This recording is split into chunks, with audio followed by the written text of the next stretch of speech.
მოგესალმებით, მე ვარ ლევანო კუჯავა და დღეს საქართველოს ეროვნული უნივერსიტეტის SEU-ს 3D ანატომიის ლაბორატორიაში 3D ორგანონის დახმარებით წარმოგიდგენთ ნაწლავს. ვისაუბრებ მის ფუნქციაზე, ვისაუბრებ მის სტრუქტურაზე და გავაკეთებ მცირედ მიმოხილვას თუ რაოდენ მნიშვნელოვანია ის ჩვენს ორგანიზმში. პირველ რიგში დავიწყოთ, რომ ჩვენ გვაქვს მსხვილი ნაწლავი და წვრილი ნაწლავი. აქ ხდება ძირითადად საჭის მონელება, სხვადასხვა ნივთიერებების აბსორბცია და ნარჩენი ნივთიერებების გამოყოფა.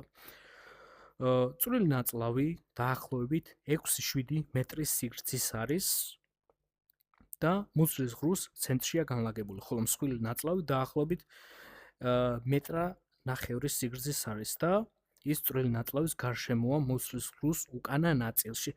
ძირითადად ნაწლავი გარედან არის დაფარული პერიტონიუმით, რაც იცავს მას დაზიანებისგან და ასევე გვაქვს ჩვენ მეზენტერიუმი, რომელიც აფიქსირებს ნაწლავს მუცლის ღრუში და ასევე იცავს მას დაზიანებისგან. მოდით ვისაუბროთ წვრილ ნაწლავზე. ჩვენ წვრილ ნაწლავში გვხვდება 3 ნაწილი, გვხვდება 12 გოჯა, რომელიც პირველი ნაწილი არის კუჭიდან გადასული საკვები ხდება პირველად 12 გოჯა ნაწლავში. ის არის მოკლე ნაწილი, დაახლოებით 25 სანტიმეტრის, სადაც მოხდება პანკრეატიკული ფერმენტებისა და ნაღლის მოქმედება. რაც უფრო ამცირებს საკვების ნაწილაკებს. შემდეგ გვაქვს ჩვენ უკვე მლივი ნაწლავი და თეძოს ნაწლავი, სადაც ხდება ძირითადად ცილებისა და ნახშირწყლების შეწოვა, ასევე ცხიმების ემულგაცია, ცხიმების დაშლა და ასევე B12 ვიტამინის შეწოვა და სხვა საჭირო ნივთიერებების. მოდით ახლა ასევე ვისაუბროთ წვრილი ნაწლავის სტრუქტურაზე და მის მიკროსკოპულ აგებულებაზე.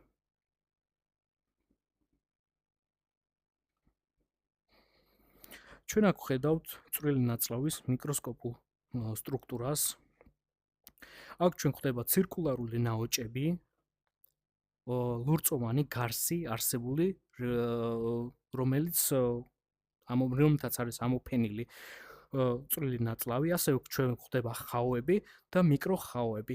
ესენი არის ხაოები, რის საშუალებითაც ხდება საკვების შეწოვა და სხვადასხვა ნივთიერებების აბსორბცია. მაგალითად, ერთ-ერთი დაავადება ავიღოთ ცელიაკია, ყველასთვის ცნობილი დაავადება, რის დროსაც ადამიანს არ შეუძლია გლუტეინის მიღება და სხვადასხვა ბურღულეულის მიღება. რადგანაც ეს არის ავტოიმუნური დაავადება, ამ დროს ძირითადად ხდება ხაოების და მიკროხაოების დაზიანება, რის შედეგადაც ვერ ხდება გლუტეინის აბსორბცია. ზუსტად ეს ხაოები და მიკროხაოები ახდენენ სხვადასხვა ნახშირწყლების, ცილების, ცხიმების შეწოვას და ჩვენი ორგანიზმში გადატანას. ახლა კი ვისაუბროთ მსხვილ ნაწლავზე.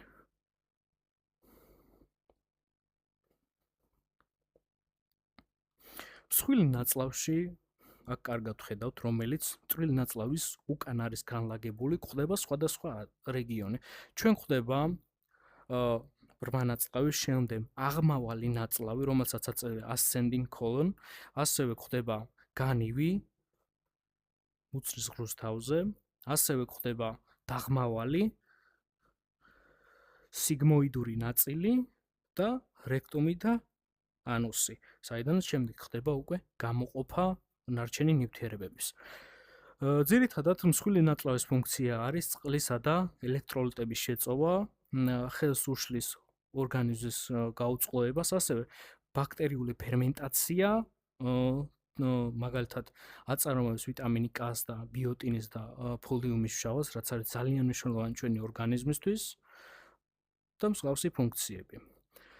ეს იყო მცირედი მიმოხილვა მსხვილი და წვრილი ნაწლავისა, თუ რაოდენ მნიშვნელოვანია ჩვენი ორგანიზმისთვის და რამდენად დიდი ფუნქცია აქვს მას ჩვენ ორგანიზმში. მადლობა ყურადღებისთვის.